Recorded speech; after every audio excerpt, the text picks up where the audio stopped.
It's hard to be responsible in our thinking when you're coming through trauma or an event that has completely rocked your world. Friends, for many years of my life, most of my life, in fact, I was trapped in the steel box of black and white thinking. Either this or that, my way or the highway, strong versus weak, smart, dumb. My internal dialogue was filled with ridicule and comparison. As I began to walk the path of self-mastery, I slowly began to realize that my rigid thinking was stifling.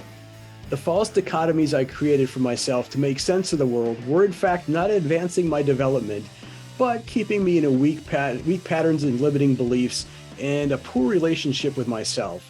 So today we're discussing the power of gray thinking. Discovering your personal power can be the most exciting adventure of your life. If you have the courage to look deep within, face your fears, and overcome your self-limiting beliefs. Welcome to the most exciting adventure of your life. Welcome to a new way of living, and welcome to the 5 Mountain Adventures podcast. Hi, I'm Casey. And I'm Andy. We're on a mission to inspire and guide 1 million people to live a life of purpose, passion, and self-mastery, leveraging the 5 mountains of cutting-edge human development: physical, mental, emotional, intuitional, and spiritual, to build unshakable mental fitness. Now, if you're looking for the Fierce Planet Adventures podcast, you're in the right place. We've changed the name of our podcast to better reflect and align with our coaching platforms. Now, if you've enjoyed looking or seeing and hearing about our adventures, you can still find us on the Fierce Planet Adventures socials, especially Instagram. Today, we are speaking with life coach and new author, Sandra Wigg, who compassionately accompanies clients on their journey to reach their full potential. She started her career as a petroleum geologist and later transitioned into working with university athletes, coaching them to elevate their academic, athletic, and personal performance. She's expanded that knowledge to assist anyone seeking positive change to transform their life. Sandra lives an active lifestyle in Calgary with her family and friends and loves her newest role as a grandmother. Welcome, Sandra. Oh, thank you. It's such a pleasure to be here with both of you. Thank you. We are so excited to talk today. Really excited about this topic as well, but we always like to have an icebreaker question. So what are you most curious about right now? What am I most curious about? I think I'm most curious right now at this stage of my life in seeing what more there is.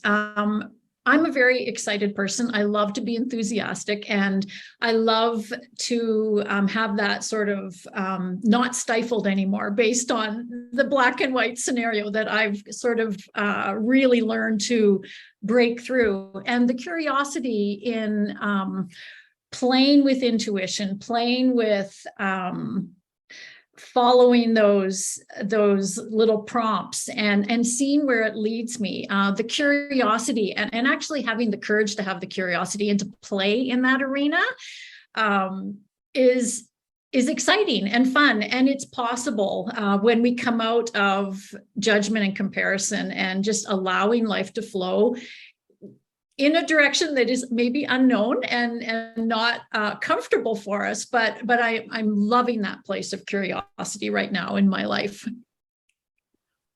Beautiful. I love that. Curiosity, right? That's an area that we play in, I think, quite a bit, whether it be in any of the mountains, really, the physical, mental, emotional, intuitional, and spiritual, and just seeing where it takes us, right? There's so much power and fun to be had in that arena. Yes, I agree. So I kind of teased it a little bit in the beginning, but what is gray thinking? Well, you really got some key concepts there in the black and white realm, which is what gray thinking is not. And I think that's a really important way of introducing what gray thinking is what is not gray thinking. And if we think of a continuum, black and white are very finite points at the end. One end is black, one end is white. And so often I think, assume, or that the concept of black and white is given to us. We may not have chosen it. We may not have known to challenge it, but there's a lot in between. And when I discovered that, well, maybe not discovered yet, but when I was on the path of thinking there's got to be more here because this just doesn't work for most people, understanding that actually between a continuum of black and white is the vastness, like where there's infinite or unlimited potential. There's so much there, and yet we live on these two extremes that limit us. So black and white, like you said, Andy, is so much about I've got to get it right or I'm wrong. If I don't know, then I'm stupid. Or if, if I don't get the right answer at school, I'm not smart. Like all these things that are this or that. If I'm not this, then I'm that. And this judgment comparison thing. So in my book, I use actually a fulcrum of a balance, a beam of a balance beam, or a teeter-totter, and then the fulcrum. And I use the fulcrum, or metaphorically say that fulcrum is comparison and judgment. And when you think of that in your mind, a beam with one point where the movement is dependent upon, and that's judgment and comparison, that swing in our lives, that up and down of black and white can be severe. It can be debilitating. It can be consuming. And it all points to judgment and comparison that is external to us. So we live on a balance beam that's got like this little tiny point that can allow such rapid and massive swings based on external judgment and comparison, that we either compare ourselves to others and think we're not enough in the black and white realm, or people judge us and then we feel less than. And in my work with those varsity level high performance athletes at the University of Calgary and at UBC, I started to recognize the pitfalls of the black and white scenario. And I didn't put the words to it until much later. It was just something wasn't right, that there seemed to be so much up and down and so much potential was lost in that mindset that I thought there had to be more. And so the gray thinking name, or that concept, came to me after I was no longer working with high performance athletes at the university level. But that idea came into my mind as a book, which I was like, what? I can't write a book. Like, honestly, it just like, here's a title and you should write this, came into my mind. And I thought, no, I don't know how to write a book. And what? But the title never changed. Like once that concept idea came into my head, it became consuming for me to explore like what's possible here and why do we not challenge black and white? And I think the most exciting part for me in all of this is that when people are given the information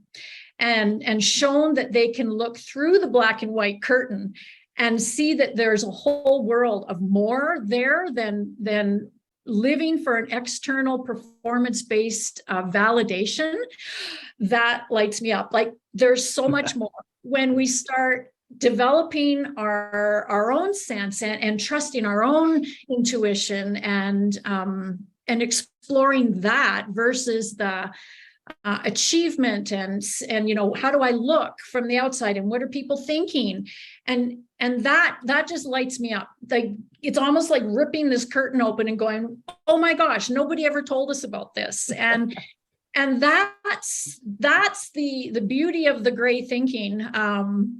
And my quest is to enthusiastically share what's possible with people, because I didn't know. And so many people don't know when we focus on the black and white and just live our lives by, am I good today? Or what are they, was this a good thing? Oh, it was a bad thing. I need to, feel shame about that. Or like just not even having a concept of using what we do as a guidance system. Like, okay, I did that. I don't feel good. Maybe I shouldn't do that. I should do this. Mm-hmm. But not living in the condemnation or the judgment comparison thing that takes us out. And I saw so many young men get taken out by this thought process that we don't really challenge if we don't know to challenge it, that had such potential but couldn't get beyond the lack of self-worth that, of themselves because of judgment, or coaches saying, you're out recruited, or all these things that didn't allow for any margin of error or any mistakes to be built upon, but they were just crushing. So we know what gray thinking isn't, and the gray thinking itself is sort of this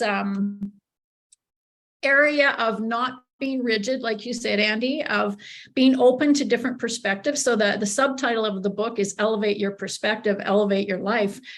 When we can choose different perspectives, when we can think about, hey, what's a different scenario here? Or I wonder what that person was experiencing when they said that, versus always going to, assuming they meant to, hurt us, or assuming they didn't know what we were thinking, or like, there's just all these scenarios we make up when we are in that black and white, in the boundaries of black and white. And there's so many more perspectives in the middle. Yeah. And that's great thinking. That's wonderful explanation. Thank you for sharing that explanation. I'm just curious, working with the college level athletes there, would you say that mindset, the limited mindset was pervasive? Yeah, I would. Okay. Like there are some young men that really had it all together. They could manage a lot, but at the same time, it was an external management. I think in most cases that they had a drive to just achieve. And they wouldn't look, they had blinders on. That was their only focus, but they still struggled in other areas. Like they still struggled with maybe, having some downtime, or having any time to recuperate, those sorts of things. Yeah. But I found at the varsity level, when students are trying to manage, often living away from home for the first time, a different academic load, a much heavier academic load, a new training regime in the gym, their actual sport on and off the field, and creating new relationships in a new place if they've gone away to school. All of these things, and feeding themselves, like adding all of those things. So trying to operate well in all of those scenarios was extremely difficult for most of them. So yeah, I think that it was challenging. And then trying to be excellent in all of those areas, again, to sort of satisfy that black and white, hey, I'm good here, or I'm doing a good job, or I'm managing. Because honestly, research shows that for most people, exposing mistakes or events from their past that they have labeled wrong or bad, or I don't want anybody to know this, it's so challenging for people to share that, and they avoid that exposure at all costs, thinking that if somebody knew that about me, I'd be rejected, or I won't, what are they going to think of me? And that whole sense of I can't tell them, or they'll be separateness, like I won't belong anymore. And think people will do anything to avoid that exposure. And I think that, again, is a black and white concept. And for athletes, if they are struggling in an area, for them to expose that was extremely challenging, because they were supposed to look like tough athletes. We've got it all together, and we just forge ahead at all costs. And that often was not the case. Yeah. So how could we prevent this, or how can we change this? And I guess my thought here is, this is probably a multifaceted issue or solution, where parents have to begin to teach their kids these, soft skills, if you will. And I think that's kind of the general term that's used today, is soft skills. But what can schools do, right? Is what responsibility do schools have, especially athletic programs, in building awareness, emotional resiliency, and teaching the kids, just the athletes, just to show up better and more authentically in their lives?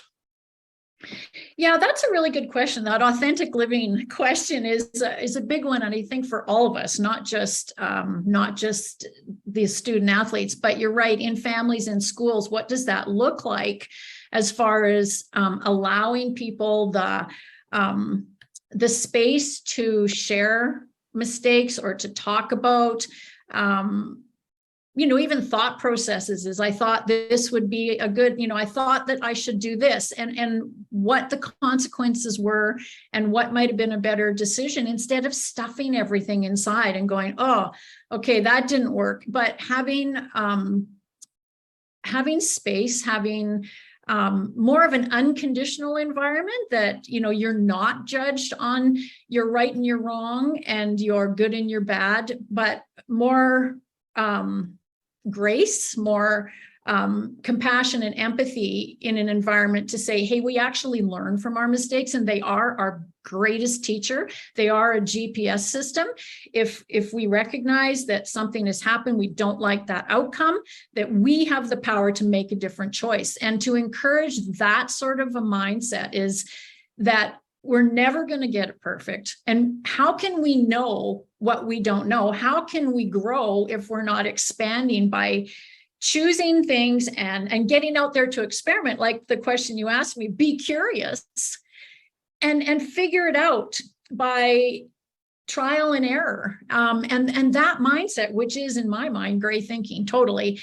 When that mindset is encouraged and supported, I think the potential of people is so greatly enhanced. And even, for people to know that, to share something that they've done, or to share, something that they aren't proud of from the past, that people see them through the eyes of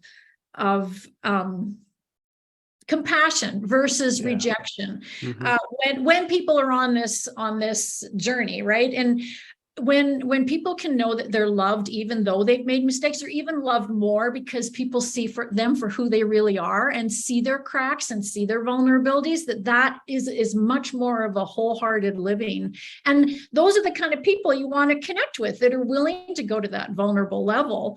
And I believe that makes a much stronger, more resilient person when they realize that we are capable of doing well, but we're also capable of having big setbacks and making big mistakes. And then we can use those to fuel us, or we can stay in shame and hide them and have it affect our lives in ways we aren't even aware of. Mm-hmm. When I think about energy and vitality, I think about a kid. They have the energy to play, run around, climb things. That energy that feels like you just can't contain yourself. It's the stuff we've always wished they could just bottle up and sell to us, right? Well, this company's found a way to do just that. Amari's Happy Juice Pack. Mood, motivation, energy, things our bodies can naturally produce when both our guts and our brains are happy and communicating. And we can actually improve that process of communication across the axis of the gut and the brain. This is cutting-edge science. This is game-changing information. This is where science meets soul. This is Amari, and we're helping people feel better naturally. Boost your serotonin and GABA. Balance your neurotransmitters. Nourish your gut. The things that make you want to do. Start feeling better the natural way. Check out the links in the show notes for discounts and more information. Nice. A lot of these concepts can be so profound once experienced by someone. And the vulnerability piece, I think, is so important for us to be able to share and have compassion for each other. But to me, it's quite obvious that you have had some transformative event, the way you speak and present this information. Would you mind telling us how you went from, was it a petroleum geologist to being in gray thinking? Yeah, I sure can. So I'm a math science person, very outdoorsy, kind of, I mean, maybe tomboyish when I was growing up, and then just that direction seemed like the right thing to do. I don't know. It's hard to know for young people, I think, to know, what am I going to do for the rest of my life? But, it was a choice. It seemed good at the time. I recognized that it wasn't really my passion, but I loved the science behind it. I loved all of that. So that worked out for a while. Then I'm a mother of three. So I also did choose to stay home after my third one and raise my kids. And in that time frame, my kids are all, I'm very outdoorsy. The whole family's been outdoorsy. The kids were into sports, that sort of thing. And I got involved because I was an at-home mom with all of their programs, and really got focused on the community sort of sport level and what that looked like, and how my kids worked in that system, and how that system was, especially when parents are very excited about their kids' performance, and just looking at how that affected kids. That's sort of how it started. And then the opportunity presented itself for me to pursue this at the level, working with university varsity athletes, student athletes. And I had no idea what I was walking into with that, or what was even possible. But I said yes to that challenge, and started to help, see where students were struggling. And it was often having a performance mindset in one area and not knowing how to transfer that into another area. So I'm a really good athlete, but I don't know how to be a really good student because they weren't as practiced at it. So I started to put together some of these scenarios, and really not even knowing where I was going with it. I had no idea. I look back now and I can connect the dots, but at the time it was just, okay, what's needed here? And that whole performance-based attitude. So we do need to perform well in our lives. I'm not saying that performance is not a good thing. We absolutely need to perform well in our lives in certain areas. But when our life becomes about performance-based approval, and that is an external construct, then we aren't aware of how to create well, I don't even want to use validation, but the confidence and the self-worth that we want to feed into internally. And we're the only ones that can do that, because the external is not sustainable, and it wanes. And, you get it one day and you need it again and again when you can't create it yourself. So I saw this happening with young men. And then again, I kind of thought I knew what was going on, and I didn't see it in my own life. I could see it so clearly in others, and I could not see it in my own life, where I was very high performing. I'm capable. I could do a lot of things. I thought I could be super mom. I thought I could be super everything, and that's what I should be doing. And I could take on a lot. And so I did. And I didn't realize in my own life that I was actually in the same attitude, that performance-based attitude, that if I do more, I'm better. If I can do it all, I will get the validation that I need. And I could not see that. And without seeing it, it was driving my life to the point of the validation, and the performance was a higher priority than my ability to connect in relationships. And not seeing that, and not even knowing that, not being aware that was happening, my marriage was falling apart. And I didn't really see it. I didn't really see how separate we were because of a performance mindset until it did break. And after 30 years of marriage, that was a devastating event for me. Completely shattered everything I knew. and created, I'm going to say now, the opportunity for me to regrow in a gray thinking way, because I came to the end of everything I knew that I thought was right and that I thought was good and the way to go, and hiding everything that I didn't know or where I didn't know how to perform well, and hoping that that was sustainable, and it wasn't. And it was really complete surrender to not knowing and allowing something different. I didn't even know what it was, but that's where the whole concept of gray thinking came and hit hard home for me. Experiencing darkness like I never knew existed, and learning, grasping, seeking something different, to take me from that place that I didn't have a clue how to come out of. And I credit I have a huge love of learning. I love to learn new things, be curious and explore. And in that time, I was able to draw upon that strength of learning, wanting to learn, wanting to figure out where I was, how I got there, and what was I going to do? Because at times, like, I get it when people get into those places, it's like there's no other option. There's no options. There's no way out of here. And I think recognizing that I was there, and I could relate so much better to other people that were struggling, because before I would just have thought, oh, just do more and you'll feel better. And I recognized that I had to turn everything I knew inside out and flip it 180 degrees the other way, and start looking from gray thinking and rebuild from a place of unknown.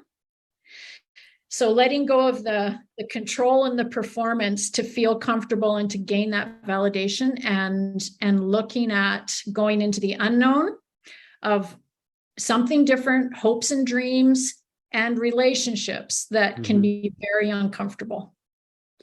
Wow, that's a powerful story. Well, we've probably all been somewhere, the long, dark tea time of the soul, a little nod to Douglas Adams there, where we get blindsided by life, right? Life ambushes us. And it's in that struggle, that darkness, that we find our new light, or our true light. And when we come out the other side, and that's a struggle in itself, right? Is to find our way through that long, dark night, to come out the other side. So oftentimes, and this is the challenge here, is to come out resilient, stronger, and with learning, right? A new perspective on how to operate in life. So, I've seen it with myself, and I've seen it in many other people, is they come out the other side and they're just shell shocked and kind of staggering and not quite sure which direction is up. And, those, in my experience, those are the folks that probably didn't look within and looked externally for validation, and perhaps even blamed everybody else for their situation. And don't get me wrong, right? It's a journey. In the beginning, you're probably going to look at other people and go, yeah, they're the problem. But in truth, it's our decisions that have led us to this point in our life, right? So once we clear that hurdle, then the path becomes maybe a little bit more enlightened or bright. Absolutely. And coming through the other side, you're right. It's hard to be responsible in our thinking when you're coming through trauma or an event that has completely rocked your world. And I think, being able to offload a little bit maybe is a survival technique, but as you progress, that the idea, and I love that you brought that up. How do we live responsibly and fully dive into responsibility with our thoughts? And so much of this, I love this part of how I coach people. If if we don't intentionally create a foundational platform that we use to stand on for our resilience and for our next steps, then we're again kind of going back into the scenario where the world outside of us and our circumstances and whatnot will be what guides us. It's like, sort of dragging us along to what's next, and we adjust, versus that intentionality and that responsibility of thought. And that changes everything. How we think, as you both are very aware, the importance of that. How we think changes our lives. And if we know that, and if we can use our thinking patterns to be healthy, what's possible? And those pillars that we use along the way for resilience or to build, like, for instance, honesty. Everybody would agree that honesty is a very important pillar in our lives if we want to live a life of integrity and of ease and peace. We need to have that as a firm part of our foundation. And yet honesty has its black and white ends too. Like, what is honesty? Mm-hmm. Is honesty, can we go to that responsible level of honesty to say, hey, I'm actually not telling you what's bothering me in my relationship because I'm worried that you might get upset, or, I don't want to rock the boat. So that's a level of honesty that goes to that, into that responsibility. Is that if I'm not feeling good, then it's my responsibility to take action and deal with that. And if I have to be honest or vulnerable at a level to share with somebody what is going on for me, then taking that pillar of honesty to that level and stepping into responsibility there elevates relationships, elevates my how I feel and how I value myself, that what's going on for me matters. And I got to step into that pillar of honesty to a much deeper level and to be much more responsible with how I set boundaries for myself. Like, am I willing to hold stuff in anymore? Am I willing to, shove stuff down to not offend others, or to not, not be rejected, or to not feel vulnerable? And trusting that if I do, and this, progressively comes, but if I do step into that, and if I'm responsible in how I speak it, if I'm respectful and I'm sharing from that level of respect, responsibility, and truth, that is actually going to progress relationships. It's going to help me really step into that depth of truth and responsibility and for others, and live it that, or continue to progress in that elevated mindset and journey. And then the beauty then is experiencing that infill of, wow, I did that, or, oh my gosh, that was so scary and I did it anyway. And look at the outcome. I've just,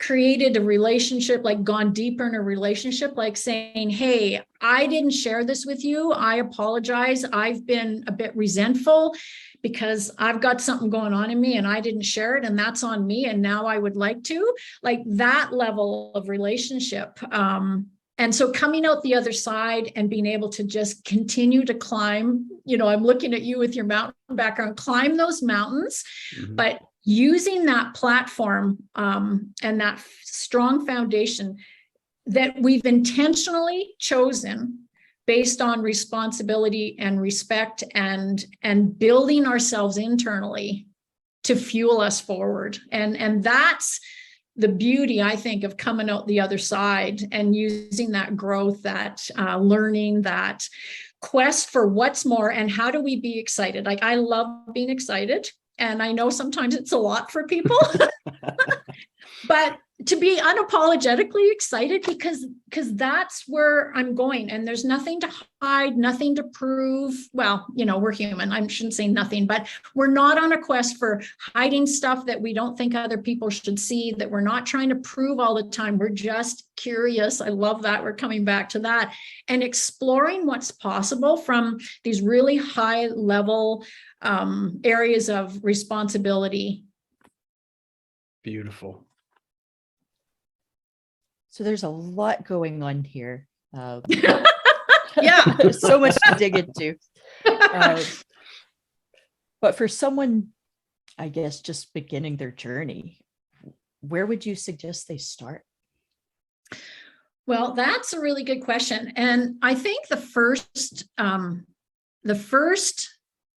steps are, one is recognizing where you are in black and white thinking, really saying to yourself, like in any scenario, just saying, okay, I'm offended. That person just said something. I'm offended. Why am I offended? What just happened here that all of a sudden I'm withdrawn, that I'm pulling away? Recognizing where your thoughts go to, what did that person say?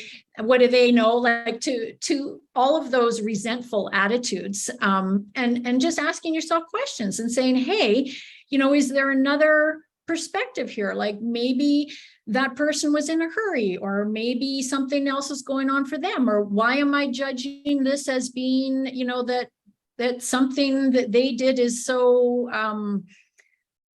bad? Or again, being in that black and white, like how else could I see this? Could I see their perspective?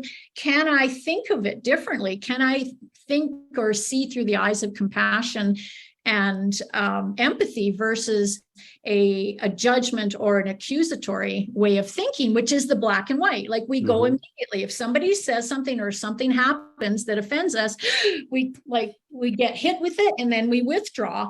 And then it's like reeling to try to make sense of it. And often we offload that onto other people and blame them so that we don't have to look at it. And I think that is the starting point, is when I feel that, or when I feel, I'm not enough, or look at me, look at them, I can do this way better than them. When we get into those constructs where we're judging or feeling judged, that we just stop immediately and say, okay, what's happening here?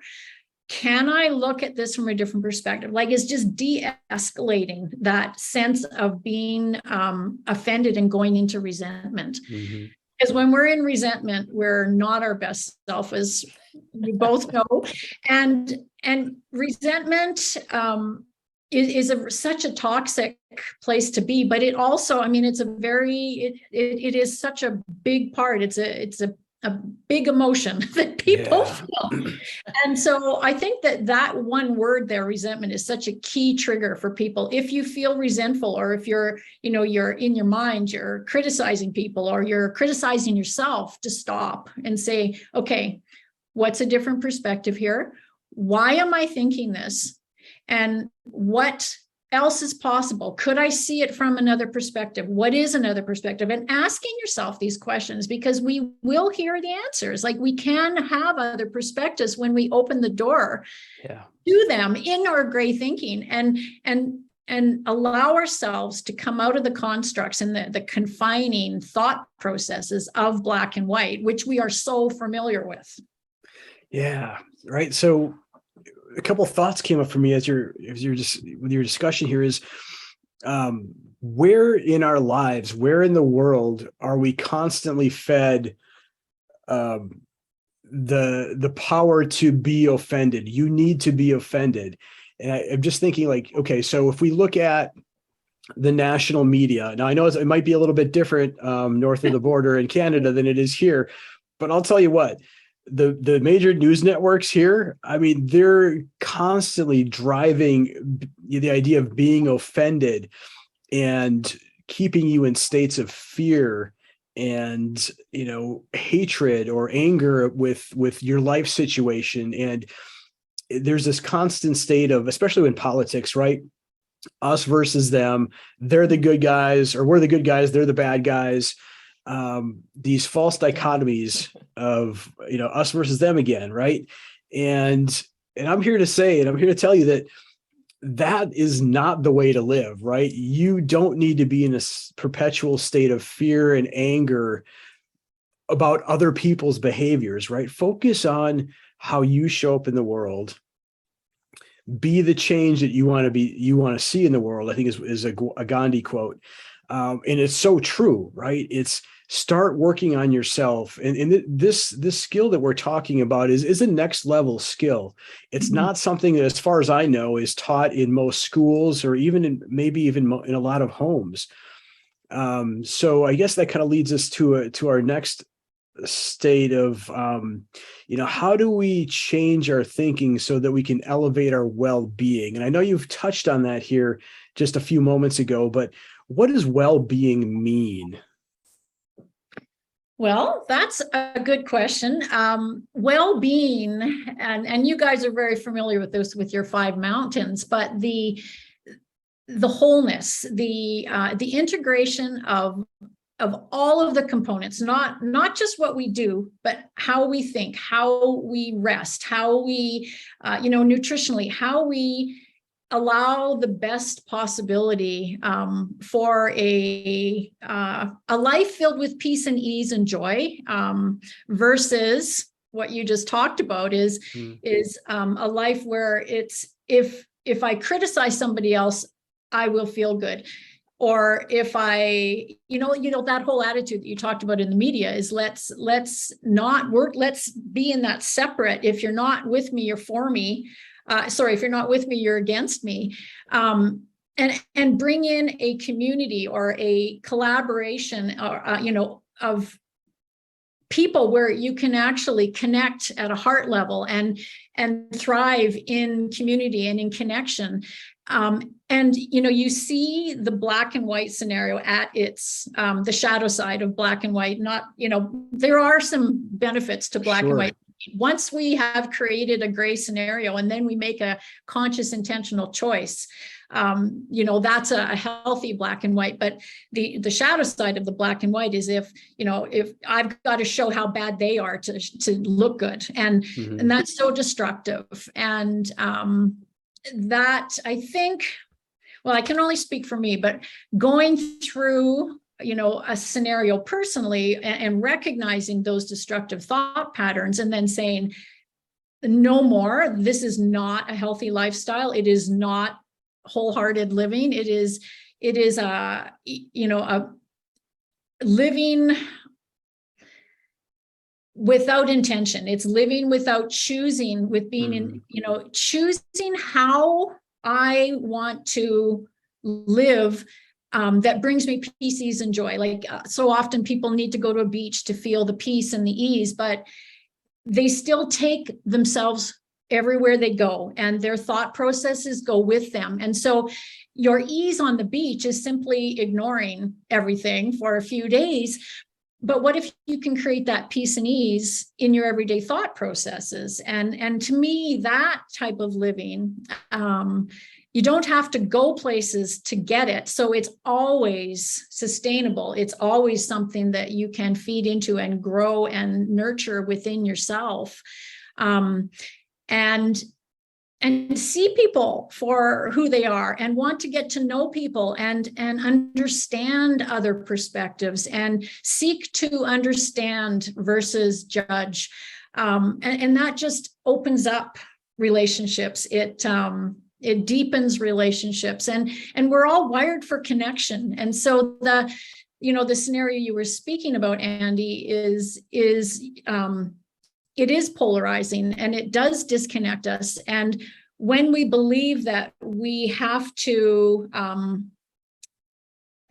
lash out at feeling offended or to criticize in order to get rid of the conflict within us, and that's the only way, then we will live a very disconnected life. And that, I think, learning that we can respectfully and responsibly have communication and share perspectives, but actually listen to other people and seek to understand them at a deeper level, that's when we all grow together versus growing apart. What are some of the ways or some of the questions we could ask ourselves to remove some of the need to seek validation from others so that we can create that internal harmony? Well, that's a good question. And I think a key concept that I really like is that we need to be the source of what we want. So if we are looking for connection with someone, then we need to be the person that's connecting. So that's one of the questions that could be, is like, if I'm feeling that this relationship is strained, or, like you can tell when there's tension in a relationship or whatever. If I want to be the source of communication in a relationship, or if I'm wanting communication and I'm not getting it from the other person, what questions could I ask myself there is, okay, if I want communication, how could I communicate with this person right now, even though I'm feeling tension? How can I step into being what I want, or what is it that I want right now? If we're feeling offended, there's something that we want that we're not getting, something that we're expecting from someone else. And that question, I actually talk about that in my book quite a bit, is how can I be the source of what I want in a circumstance versus needing it to come from someone else? And that sort of starts that deep dive into, what is it that I actually need? Okay, I'm feeling, somebody's not talking to me, or, I maybe said something and they're upset. I need some communication here. So what can I do? How can I reach out and say, I feel there's tension here. I don't know why. Can you help me to understand? It would be really helpful if we could work through this. But that's a scary thing often for people to, it's a vulnerable way of communicating. But those are the kinds of questions, is if I want resolution, how can I be a source of resolution versus waiting for other people to mind read, or to recognize that we're struggling? Because half the time people don't even know, like they might not even know that there's tension. And so if we're not honest and open to share that, hey, I feel tension, then how do we move through things? And I think that is a key question, is checking in with yourself, and what do I want, and how can I be it? I don't want to say first, but how can I lean in and be what I want to be and engage the other person versus always waiting and thinking it's somebody else's responsibility first. Wow. What came up for me there is thinking back to a conversation that I had with someone we both know, Sloan Dugan. Yeah. Dr. Sloan Dugan. We have twice a month calls where we engage in great thinking, and we talk about and suss things out. One of the things he said a couple of years ago to me was, and it didn't land very well, probably because where my mindset was at that moment in time, but he says feelings are facts. And I don't know if that's 100% true, but what they are is a guide, a signal. It's information that we need to stop and reflect on, I think is what I'm hearing you say, right? And then from that information, from those signals, then we can make appropriate adjustments to how we're interacting, or how we're showing up in the world. Does that sound accurate? Yeah, it does. I love that, Sloan. I love that you had that conversation, and I think that where we can learn with the feelings part of that, like when you say, like, feelings are sort of the expression of the body, how we feel based on thoughts. But if we have unhealthy thought patterns that, like people, I have the right to be mad, or I can be resentful. I have the right to be resentful. Well, sure you do, but what is that doing to you? And the emotions, those emotions that you're experiencing, you do have the right, but do you want better? Like, could you have a mindset that then triggers a better emotional response? And you're right, using the emotions, like if I feel anxiety, or if I feel trepidation or resentment, which is, a key one, what was I thinking? And what would maybe be a better thought to think, or how could I elevate my thinking such that I'm also elevating my emotions? Because ultimately, if we're caught in the emotions, the negative emotions, that's a spiral downward, and it is hard to get out of that. And as we're in that more and more, as you know, it becomes more the habit. And then we get, the thoughts are negative, then we get the negative emotional response from the body. And then you feel off, you feel awful. And what if you could change that? Like we've created the negative. We can also go the opposite end of that and use the thoughts that create the good emotions, allowing ourselves to have joy, to have, little things that pop up in your mind, and you go and follow them and you see what that brings, and trusting yourself in exploring and discovering versus, sitting in your comfort zone and trying to control what's going on and staying in the familiar versus, hey, what else is there? And so you're right. The emotions are certainly a guide. And I think that the next step to that is that the negative emotions are extremely harmful. And how can we limit those and focus on creating the kinds of emotions that actually allow us to thrive in a very vulnerable, open, and connected way? What level of that, or I know it's important, but in your mind, how important is the concept of self-honesty and really allowing ourselves to see ourselves as we truly are rather than how we think we should be?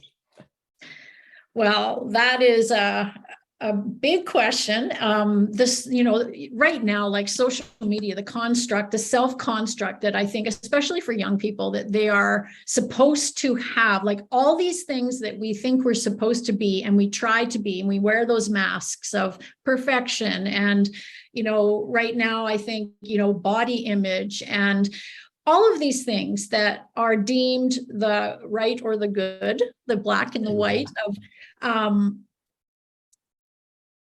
are consuming and become a focus, an unhealthy focus, because it's not sustainable. We're not perfect. We're not meant to be perfect. And exploration and curiosity doesn't flow when we're in those areas of perfection or trying to look a certain way. And so the honesty with self also comes with acceptance of self, wherever you're at, the good, the bad, the messy, the whatever. And then trying to kind of right the boat and straighten things out to go along a journey that is actually in alignment with that truer part of ourself that actually is about thriving and joy and connection and relationship and living, calling forth our self-control to live in the guidelines of our ideals and our morals that actually make us feel good. And it's key. And I think that without sometimes living the opposite to that, it's hard to see the value of that. Like when you tell people, oh, you should tell the truth or whatever, there isn't a connection to the value of that in here if we're not shown or told or taught that it's not about being right or wrong, like that being honest is good and not being honest is bad, but what is the value at a deeper level of living from that and not hiding things or not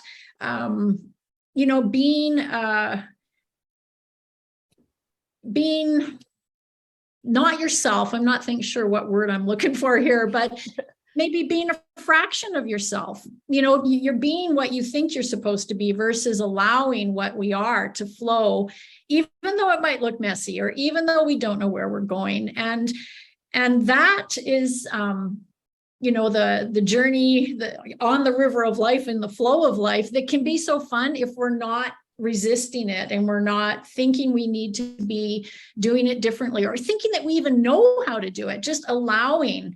That word allowing has been coming up a lot for me. Surrender and allowing maybe what we don't know. And people are very uncomfortable with not knowing. So they construct their image, they create images that they can be, okay, this is good, this will work, this is what the world wants, and limit themselves to what's possible for their own inner growth.